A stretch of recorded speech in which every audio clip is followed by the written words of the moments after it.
that's what inflation's creating, right? It's creating this demand that, you have to get work done. Doesn't go away. People need their stuff. And this spiral doesn't stop until we get employment correct.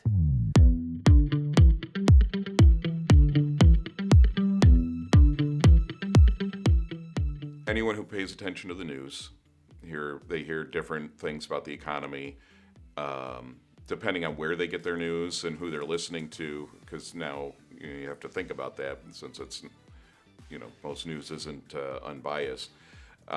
You're hearing different things politically about Right. the economy. You're having whoever the current administration is at the time, telling you how great things are, while the other party's telling you that we're all going to die. Right, exactly. So, Same old, same old. how do you make sense out of that? Well, I cannot make sense out of all that because that's just political stuff. We're not here to talk about that. I can make sense of what I understand is happening in the community I live in and our business owners. But I've seen these Fed cycles before. I've seen this. So everyone talks about inflation being really high, 8 or 9%, whatever the number is today. But the key thing here is employment, unemployment, labor participation rate. There's two things like that. So unemployment, we kind of know that everyone talks about it. It's that 3 to 4%, low threes, which is really full employment. That's not, a very accurate way of explaining this to people. Then you get to this other number called labor participation rate, which we don't talk about enough, right?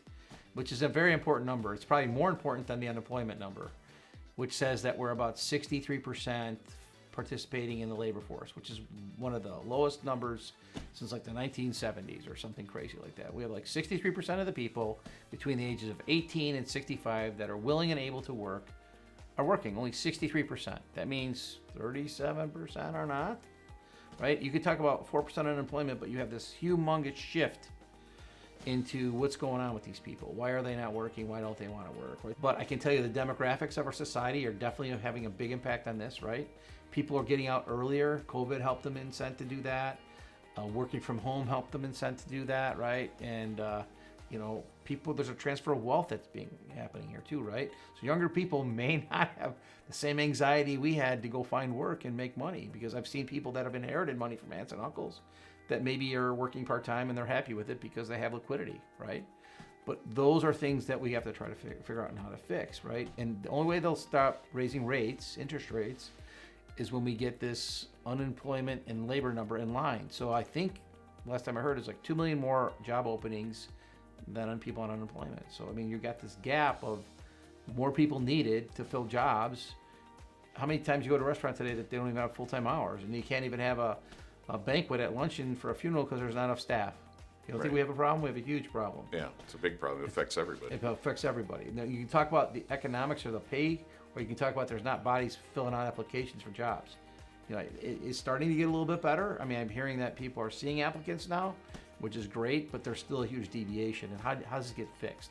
Well, typically, when you raise these rates, it sucks money out of companies, is what it's doing.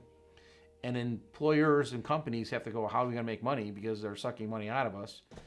They usually make adjustments. They change. They lay off people. And there's a little bit of that happening on some bigger companies. You're seeing it.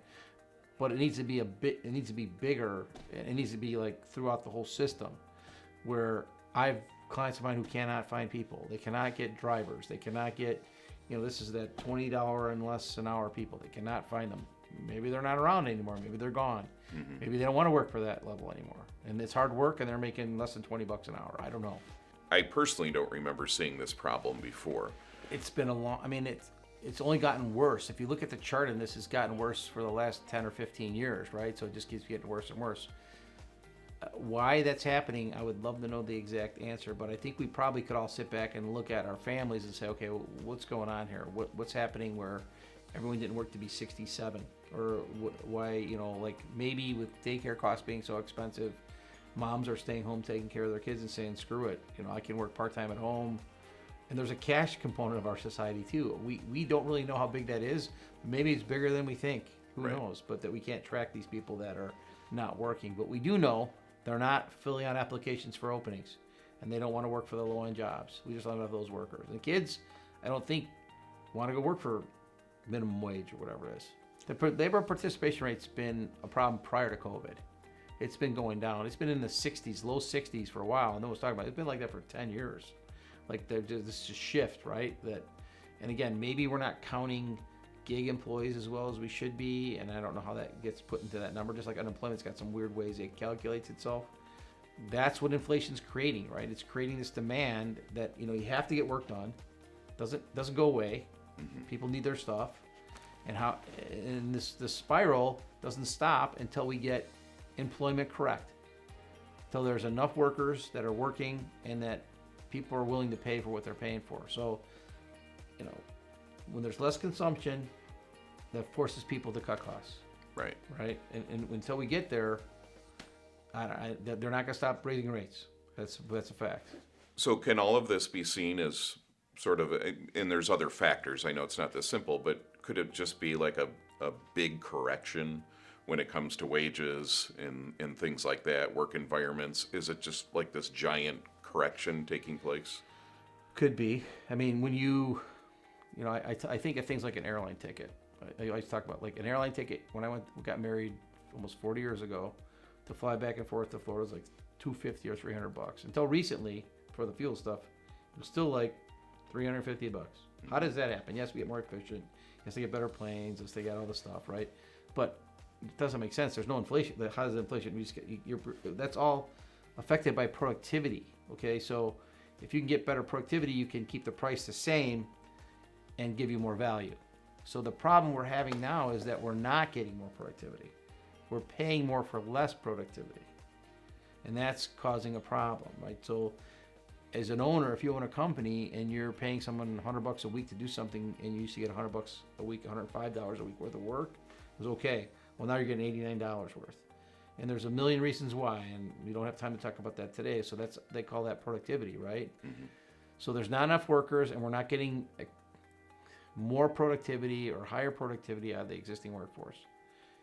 And maybe they're tired, maybe there's a lot of reasons, maybe they're working from home more. Maybe that even though we think we're productive at home, maybe we're just not as productive as we were in the office. Right. And I know the employers are trying to figure out that whole mess because right now the employee has the power, right? They're fighting them on going back to the office. Mm-hmm. So. Yeah, they got comfortable at home in their pajama pants and their dress shirt. Well, they know that if they can watch their kid at 3 o'clock in the afternoon instead of sending them to daycare, they're making more money. Right. And they'd rather be home when their kid gets home from work, and they'll work at 8 o'clock at night to finish up that last 2 hours worth of work they didn't get done from 3 to 5.